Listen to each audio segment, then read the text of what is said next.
Today's thought for the day comes from Hal Urban. He wrote this article. It's 2 pages. It's a bit longer than some students want to invest in a thought for the day.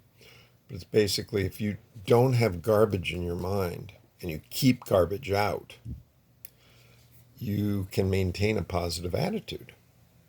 Okay? So your attitude influences everything you do. And what determines your attitude at any given moment is a question he's saying. Well, where I am, the people I'm around, the weather.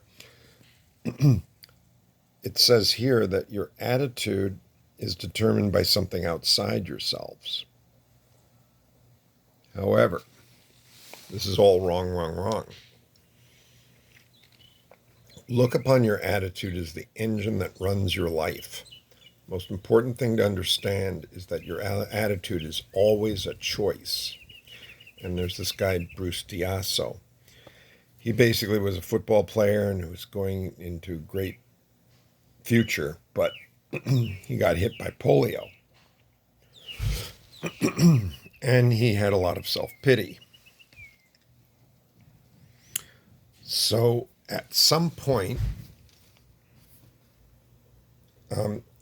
he made a choice. He said the 2 words that best described his attitude were anger and self-pity. His doctor challenged him one day by asking if the anger and self-pity were making things better or making things worse. Change your attitude and change your life. And Bruce realized that he was poisoning himself. He thought about it for a few days and eventually came up with 2 new words. Instead of anger and self-pity, it was thankfulness and opportunity. He became thankful for all the things he'd take for granted. So people who have a good attitude, focus on what's good, see opportunities, are thankful, motivate themselves, accept hardship and deal with it, are determined and upbeat. They lift other people's services. So what are we celebrating is what Hal Urban, this guy, is always asking. So whether you're in perfect health or you have a handicap, you can choose your attitude at any minute of the day. Do you realize that being able to choose your own attitude is the greatest power and the greatest freedom you'll ever have? And that was a defining moment for Hal Urban. And Bruce's weak body gave out when he was 31 years old.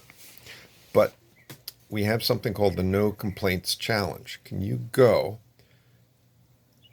24 hours without complaining? And one student did it. She said, I just thought of something I should be thankful for every time I started to complain. In other words, she replaced a negative thought with something I can be thankful for. We have a lot more to be thankful for than we do to complain about. So what do we allow into our minds? What do we watch on TV? What do we read? What video games do you play? What kind of messages do you send? So Zig Ziglar points out, you are what you are because of what goes into the mind, or what you allow into the mind, or what you put in the mind. Would you allow someone to carry trash, walk into your living room and dump it all there?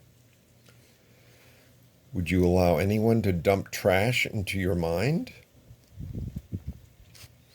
So if we allow negative, sleazy information into our minds, we will become a person whose values are negative, mean-spirited, and lazy. So the basic message is good in, good out.